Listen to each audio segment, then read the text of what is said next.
مبغسي زي حقاوي سدت دق سوات بزحات مخنياتات ኣለዎ دق سوات بزيካ ዝኾነ ምኽንያት ስደት ከም ሓደ መፍትሒ ጸገም ኣይጥቆምልን ኳዳስ ኣብ ዕለታዊ መነባብሮኦም ዘጋንፎም ጸገማት ዝለዓል እዩ ሰባት ድማ زي حقاوي ስደት ዝመርጹ ቀንዲ ነገር ኣብ ከባቢኦም ብዘጋጥሞም ተፈጥራውን ሰብ ሰራሕ ጸገም ክኾን ይኽእል እዩ ኣብ ሰሜን ኢትዮጵያ ተፈጢሩ ብዝነበረ ወንጽ ምኽንያት ኣብቲ ከባቢ ኢኮኖሚያዊ ማሕበራውን ስነ-ልቦናዊ መሕሰይቲ በጽሑ እዩ በዚ ምኽንያት ድማ مناسيتي كبابي بزي حقاوي منقدي كاب هاجرون بموزع إنها تسددو كم دركوي جلس. تقرأي زنورة اللخنة تاتي في التي كبيد ناي كينات جزء أنيرة دحرت ناي سمع بريتريا مسارات تغيرو ياو تمن سينا تخوينات سو خالعي كي العال بمسقع كاب كلنا وصي زركا كنتو قدمي لي زغلط كو بوزحي أو كاب كلنا نافلسي زركا مالتي معالتاوي على حدش من سي كاب تقراينا وصي زلا سلازي زي ياو عادي بزي من سي منم واقع خمسة ولا مفريز زي واقع خمسة ولا زفلت كوينو قل ولا زي نافلتنا كم منقسي منم بجت يلن بجت سلازي يلا تناهين أسرحتون ياو كم تنايك أدم نسرح اللي زنورنا سرحتي عم مسرح بتعامي إذا دخلنا صحتني زلا مالتي سلازي أوزي كم أبكل تشحن عسى شو ديستانس جمرنا يوم جمارات اللو بفلاي كم كتم عشرين داس لا سخن رأي كلنا إسرانا 4 شحن 904 سرح سون أصنعنا هنا كاوزي 8% من سي مالتي سلازي زي سرحت زي تأثير كايو سرحت زي فتير كالو أبجزا كوفي له على يخلي مالتي سلازي تناعسة تاينا غيرنا لم زمان عمت ناب 4 شحن كلتا 4 زخون من سي سرح عدل فتيرنا هنا سلازي أوزي تمنسي برقص كم نستزلنا ناي سرح سون زمت أطن ولا يخون بتنزل لو أنا من سبجت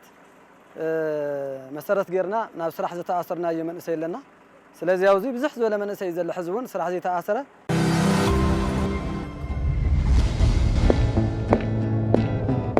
زي حقاوي سد زور ما خل جرا مسرحو زي حقاوي دللتي قدم كل كم كتمانا ستا شجبر حيل نيرو بوليس ستا محارا قداي من إسي قداي دك أنسيان كالوت نيفتح أكلات ما خل زجارة توقعوا 500 نيرو سرعة تفلت زي حقاوي دللتي الناس حبكاو النسار تفلاليو ناي منقستاو سقمتات يوسد نيرا مالتي على الساعات كل سوري تم زي حقاو سدت زور ذكايدو نمنا سيد وثدو دللت أكلات بتوع من دراش أمنود سرا يكونن ولا علامة أم قلنا بيكونن كم زي ساقع زلوا ببيع يوم زسوا سريم زلوون جانا صنعت كدليو نعوز أكل صنعت من يتجبرن كم صنعت جيس كايو ما خلهم بتوع من كسقاسهم تتفليتو كم من جسوا مفتح خسر زخيل من سيسي قد مخيناتن دحر خيناتن كما إذن يتخوناتاتو سدت كتاي يمثل زبل ياو انت ترداه ياو قد مخينات زنبره ياو تمنسي انا ياو بياتا يسمعني رمر كم حاولت سدد منسي نبرنا مالت بياتا جن ياو كحاولت وصاي يسمعني راه ياو بزينا يكون بزخون ياو بستفاد مهنيات ميديات يسمعني راه حزد حرخينات جن طعمي ياو طعمي تمنسي زغرف زلو مالتي طعم بزحت له طابيانا كواس طعمي ياو حد معلت نغو بيت كريستيان لمنا يزرف مالتي ياو زي كات هاي زود ديتيلنا ياو صراح سنتي من معي صراح يلن نغرات كله خويرو كاو صراحه ونو زي زبال تسفا زلو يلن مالتي ياو حزو انت زله ياو طعمي اشغار يو او سرقن هانغ يتوافير زلو مالتي زي ياو كاب صراح سنت استبقس ايو كاب حصرت ايكونومي ناي زولع است اسكاب زولع است ناي سنت يزلو ማለት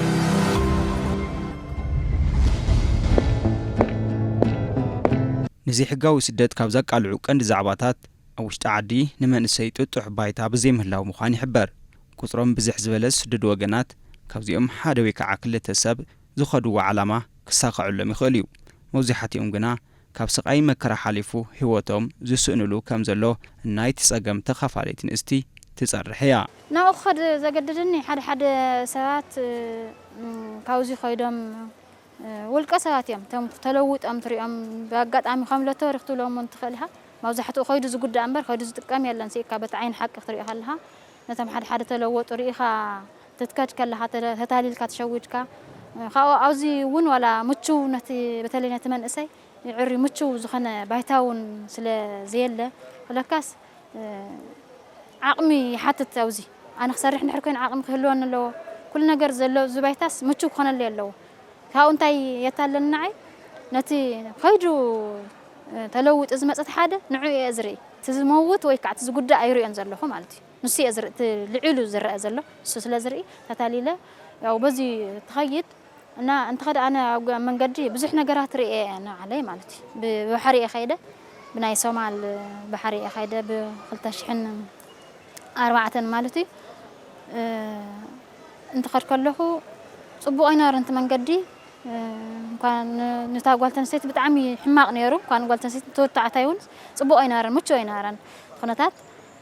أب حري شو عت معلت أنا حنا لولا شو عت معلتي جلوات ولا شاتنا نيك زهر فؤاديو نسو من قلت إحنا هنكدلنا بتان إشتن جلوا أنا قارسنا نحنا قلت إحنا هنا أتو بزول مالتي لحنا أملاح فؤاد كوين نجن قلت إحنا أتنا هجلوات ولا شا شو عت معلت زأكل ليتن كثرنا أو تنسافيفنا ردات زيولنا نوندو لون زيولنا أما أخل بحري شو عت معلت أنا هنا زموت سواتون اللو سوسة سبنيرنا دارجا 5 وصينا أنا 10 كاوزخون مويتهمنا مالتي ياو شو عت معلتي بزي ماي بزي مجوي أو بتعمي سيلنا صعدا خوينا بتميت بتسمي زوج أنا له درجة سيدنا أملاح خوين نمبر كافتي خوات سيل كون زي حلا من يرو كني أملاح حيلي وصينا نفتي لنا يا بوتا أوصينا نيمن أوصينا معابل تلعيلو لحن يمن وصينا أو نشتن حكمنا ونتجر لنا جاله بوجرنا قتلنا وتوصلنا وصلنا هنا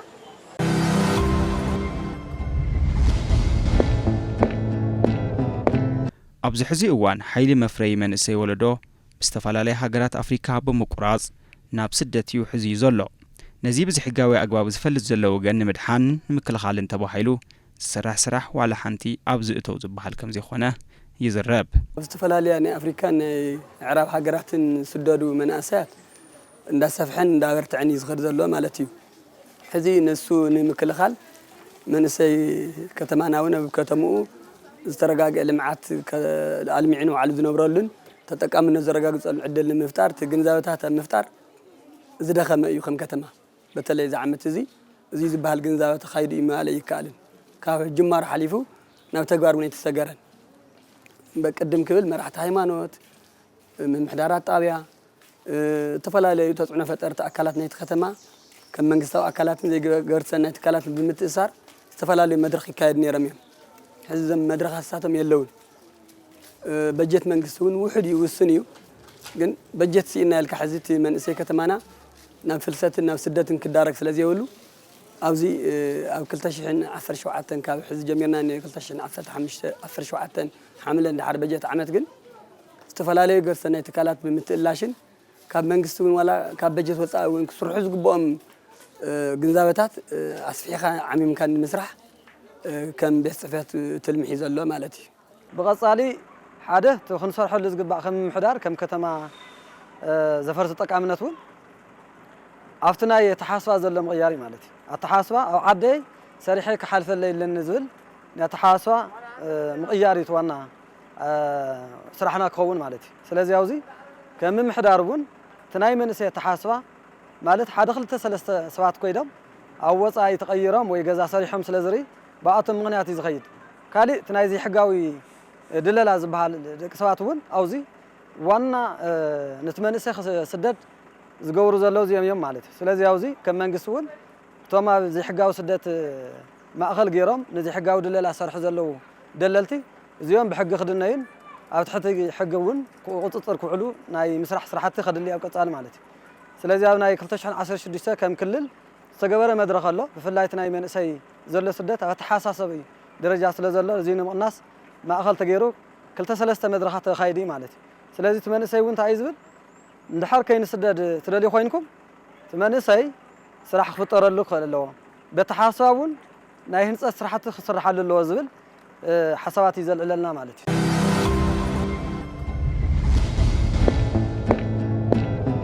سدت I don't know نمقلاصو يخبدنا أنا مالت لكع خمزي سب نخصدق زقبرو صعرتات نخحطي زخيد منقدي لي زوسدا أنا مغنياتو مسداد هيوتكا حليفكا اب ميدا مدبرا እዩ مغنياتو ن مغبع عسا خونكا مترافيو بفلاي ዝግበር ዘሎ ዘይ ሕጋው ዝኾኑ ስደታት ብጣዕሚ አረነ ዋጽያፊ ከቢድ እና ማይ ጽምእ ድዩ ብምግቢ ጽምእ ድዩ ብቅርሺ ሕዛ ኣነ ብቀርባ እኳ ተፈላለዩ መንኣሰይ በብዘወርካዮ ፖስተሮም ፎቶኦም ተለጢፉ ከለ ዝባል ከምዚ ልብሰ ሕጋው ስደት ከይዱ 1 ሚልዮን ይዋጸሉ ንባዕልኻ ናብ ጸገም ኣቲኻስ ፋሚሊ ውን ቤተሰብ ዓዲ ህዝብ ብጠቅላላ ናብ ጸገም ዘእቱ ብጣዕሚ ከቢድ ፈተና እየዝወስዶና I don't know ከቢድ እዩ ንምግላጽ ነው ዓሉስ ቀሊል ትሎ ናይ ህይወት ጉዳይ እዩ በቃ ህይወትኻ ምን ዓሳ ምግባር እዩ ሰሪሕኻ ክትልወጠሉ ትኽእል ዕድላት ኣብ ከክንዲ ምፍጣር ብተስፋ ቆሪጽነት ህይወትካ ምግባ ዓሳ ኾንካ ቁርሲ ዓሳ ኾንካ ምሕላፍ ኢለ ዝወስዶ أنا زفلتهم كواس 14 ኣለዉ أنا زفلتهم ماتي كفتم 14 ما حنت حدا قل عطرا حفتو سحوات خابي ليبيا توهايلو سجر له ده زلنا ماتي برتم استرفو كا فرقم غزا زلوم غزا شيطم ليخم يوم غني سجر اسكا حزي غزا زلوم مالتي زيولم كا يا عقمي يولم انا ايمنيو بحصير تلاخ قرشون أنا زفلت له حدا حز غزا شيطم بوس حدنت سلسته غاطام فسحاي زبال ساي حدنت سلسته غزا شيطو لي كله ماتي اسكا حزقنا يسجرن طبعا اني حزب بحصيرو ياو تا انا بدنب ريبورت ايتصحفن ايتصنعن أنا زفلتهم كن 14 ኣለዉ ማለት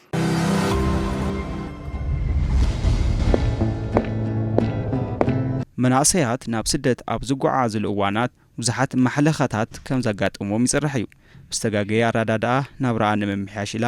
ናብ ስደት ሓደ ኢላ ጉዕዞ ጀመረት ወይዘሮ ኣልጋነሽ ታመነ ደቂ ኣንስትዮ እንትድፈራ ብዓይና ምርኣያ ከምዚ ዝስዕብ ትገልጽ ኣብቲ መንገዲ ክንከድ ንሃለና ዝድፈራ ደቂ ኣንስትዮ ኣነ ሪኤ አጋጣሚ أنا እኳ አጋጣሚ ዕድለይ እንድዓ ጸቢቁ ሰባት ስለዝነወር ንምሳይ ብዙሕ ሽግር አጋጣሚ ብዘይካታ ናይ ባሕሪ ኣብ ባሕሪ 7 መዓልቲ ኣዎ ይጽንሐኒ 7 መዓልቲ ነውሓ 36 ሰዓት ያተወስታ ጀልባ ተዓባይ ጀልባ ያዝለካኒ ይኹ በርበታን እሽተይ 18 ገለ ዝወስድ ሕጂ እንተ ነውሓትካ 36 ሰዓት ኢኻ ትሰግር ንሕና ግን ደይ መዓልቲ ጸኒሕና ኣለና 7 መዓልቲ ሰሙንና ጸኒሕና ኣብቲ ባሕሪ ብዘይ ማይ ብዘይ ምግቢ ማለት እዩ በቃ ካሞት ብተኣምር ዝተረፍና ኢና after بحر نسو لارجا مويتهم تهيلناس تقلشوا جلس ريساونا يترخون نحنا جن تنسافينا يعني أنا after بحري تلاقيه ناو يمن قام زياد زلت جلوات بهيلا تسائنا نحنا جن يعني أنا موج أرشوا after أملاخ زفقاده أمينا واتنا بأملاخ فقدنا يمن أوس إننا برزرتهم نا يمن سراو ترخيهم مع هاو حكمنا جزء حكمنا طيح مسك الجير منا سدت أنا استنتنو خشدو أنا بتعمي خبدني مال نريو لنا بفيديوهات تفلالي انترناشنال زخنو ميدياتات حلفوا يوم مقبع عساء يبك سبب صريحو تازلا تحمق تصبق تمجيو خنبرنا تقبو نوع الحلفو عساء مقي مخان برخا كاب سرعات كاب هايمانوتكا كاب بهلخا وصعي هيوتخا برخا تترف انتلو إلي زقلصنا أنا نونا سقاقنا يسدت تزرخو كواس سلا زي ملسون ريفليكت وخبيديو نا وزيد ما بفلاي بحقاويان زي كونو دلالاتاتيو بزح غزي كم صبوق برغص حدا زي حقاو منقد خيدمون كلتا سلسته رول موديل ون تمليسومون صبوق ነገር ተቀይሮም ዝመጹ አለው እዮም በባህሪው ግን وزي يقولون كاب شح سلسة سب تريفهم كاب 10 تريفهم positively بنايسر حمارج alternative choice وسد يكونن كوتاس هيوتكا غبير خان عسى من ماري بك هيوتكا سم منقد مدبر ايو الناس دتس بوزي يقولون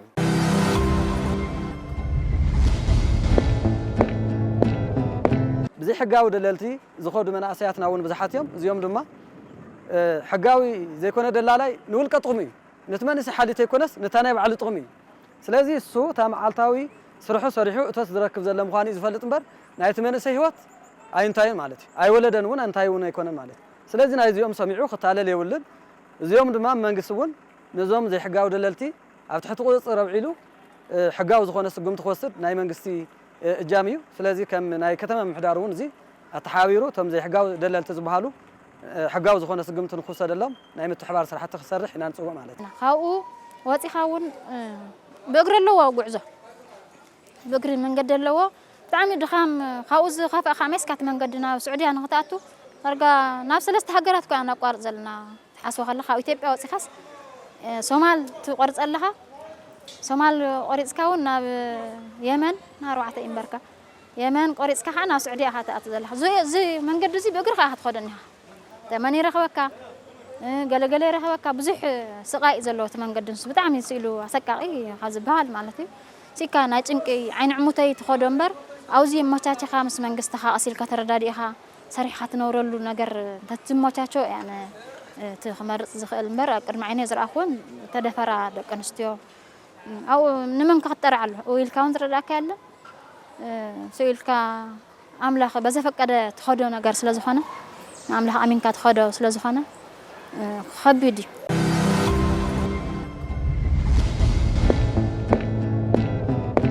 ኣብ ከተማ ኣክሱም ዝነብሩ መናእሰያት ብዝተፈላለየ ምኽንያት ናብ ስደት ይሰደዱ እምበር ህይወቶም ካብ ምህጋር ሓሊፎም ዋላ ሓንቲ ዝረኸብዎ ከምዘየለ ይሕበር እዞም መናእሰያት እዚኦም ካብዚ ዝተሰሓተ ርድኢት ዘይሕጋዊ ስደት ብምውፃእ መጻኢ ዓዶም ጋህዲ ንምግባርን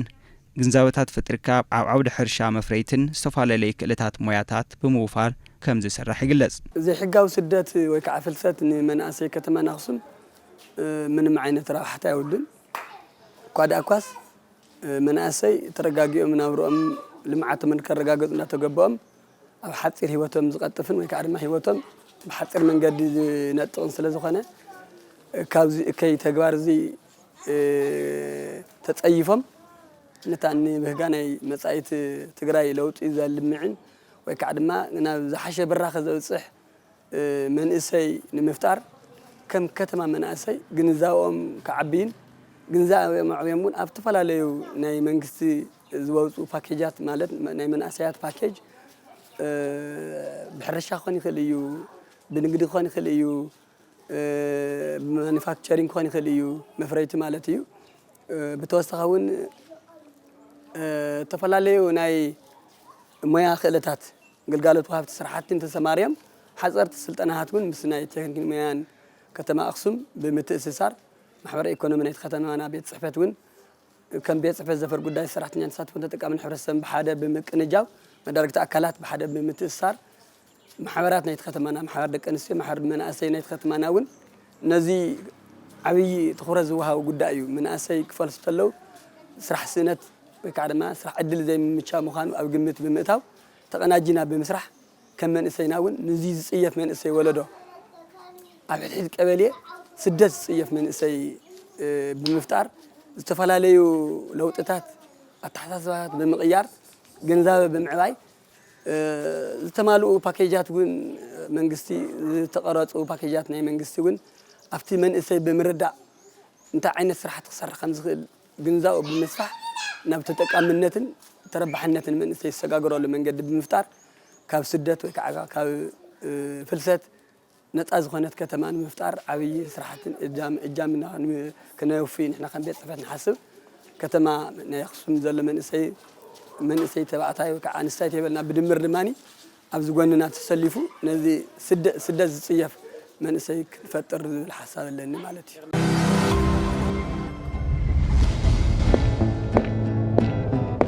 ኣብ ክልል ትግራይ ኣጋጢሙ ብዝነበረ ጎንፂ ምኽንያት መንእሰይ ወለዶ ብስእነ ስራሕ ንዘይሕጋዊ ስደት ንከይቃላዕ ኩሎም ዝምልከቶም ኣካላት ኣብዚ ጉዳይ ጠመተ ገይሮም ክሰርሑ ከም ዝግባእ ይግለጽ ሕጂት መንእሰይና እውን ከምቲ ናይ ቅድምን ሕጅን እንኳን በበይኑ እንዲት ኩነታት መንግስቲ ኢትዮጵያ እውን ኣብዚ ብደንቢ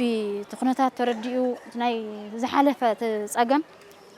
ተረዲኡ መትከል እግሪ መንእሰይ ሂቡ ቦታ እውን ተዋሂብዎ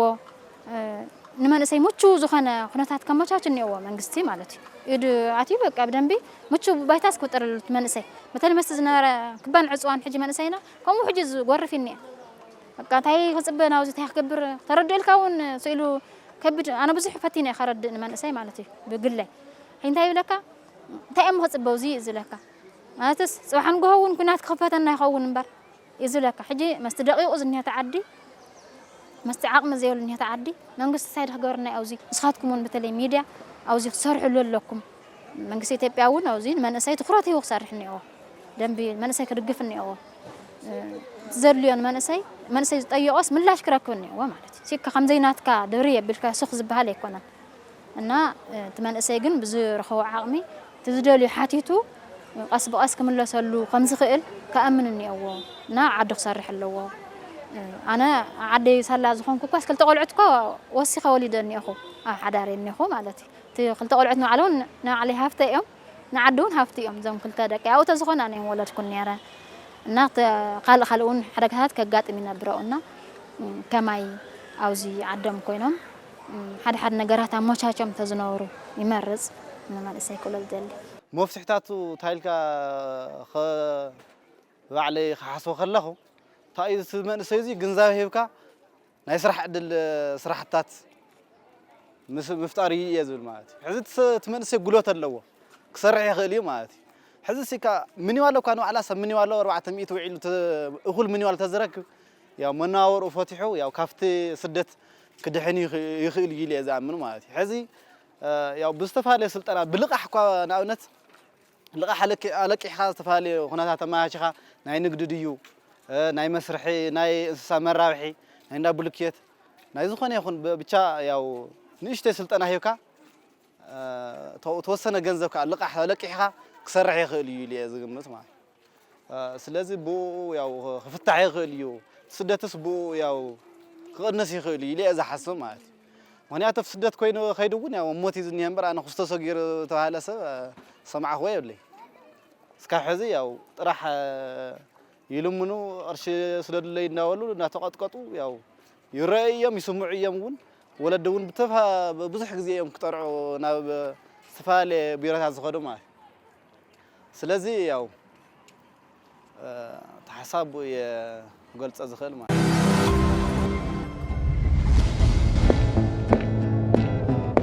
ኣነ ዝረአየኒ ከም ሓደ መንእሰይ መፍትሒ ናይ ኩሉ እጃም ደረጃ ናይ level of ደረጃ ዋጋ ናይ ደረጁ እዩ ዝፈላለ እምበር መንግስቲ ኢሉ ማሕበረሰብ ወላዲ እንዳበለ ባዕሉ እንት መንእሰይ ናይ ባዕሉ እጃሙን ኣለዎ ስለዚ ደረጃታት ተፈላለየ ኣለዎ እምበር ናይ መንግስቲ ጥራይ እውን ኢልካ ዝወሰደ ይኮነን ግን بوانا نتكلم عن طورنة زحلفة سلز خنا طورنة زحلفنا خم هزبي كمان أسي ون طورنة زحلفنا سلز خنا جن تخرت جيرو ولا تناي كل المنجستون ولا تناي فيدرال منجستون تخرت جيرون من أساس راح عدل المفتار جريزافي مدرخات مسفاح كالي ترفكو مدرخكو علو ناي بعلو تفلا ترجع جماعة زخنا مدرخات ناي جنزاف مدرخات نتفتحوا من تلو نساتهم نوعلو كسدات حسيوز نبر من أساس بزحيم زترفو سلازي درجة ليفلات ينبر ناي كوميونيتي وناي بعلو إذن ناي تمن إسي أبونا دون بيتسا وناي بعلو الصوات الله توانا دما بعلو تمن إسيو تقول فدما تخوينا يا أنا قالوا عدلات كمارس أنا تجبني ناب زي كونه حجاو زي كونه سدت تسديدة ناب هوتي ناب مقبر زعت سلخو بصرون كوبا حيمانتون حتياتيو نرجع على خيوت كام محلاف مالتي حاني كام على خيوت كام محلاف مالتي أنا بوزيو عيني إزريو درجة فلالات الليو منجستون محبرسون بيتسون كوتاس تقول فدما تبع الوانا دما تبع الهوت تمن إسي دما وسان ترى له ويزبلنا سلز ناي درجاتات ناي فاليو أفلالاي كله تزي كون مستقر نمنجست تراي تبعيلوز قدف نجار كم زي كونه يزردني سلزي كلنا نبعلو إجامون تتواتيو ولا كو خمتي زدلي ملوب مولي سدت دون تزي بله كاب سبعة حموشن كاب 8% نعقب جن سدت دوم بالوني كاليو even if نحق أكلاتون أفتم نحق وقت زخونة دلالاتات وزن نحق وقت زخونة ناي سدت زبرتات عود دلالاتون أبزي أتمون حق وسقنتي أموساد وزي أتمون حق يخفلون وزيد انكر انتهلو بقولك أوتوماتيكالي ملو كان تزي تبعله جن بزحشز بالدرجة سدت دوم بالي كاليو زي كالون يكون كاليو إلى زح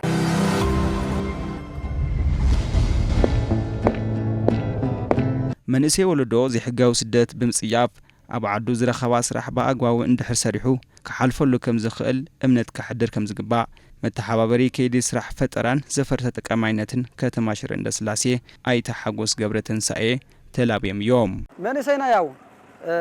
ሓደ ኣብ ዓድኻ ሰሪሕኻ ከም ዝሓልፈልካ መጀመርያ ባዕሉ ክሓስብ ክኽእል ኣሎ ማለት እዩ ናይ ሎሚ ዘሎ መንእሰይ ዝተምሃረ እዩ ኩሉ ዝፈልጥ እዩ ኣብ ዓለም እንታይ ኣሎ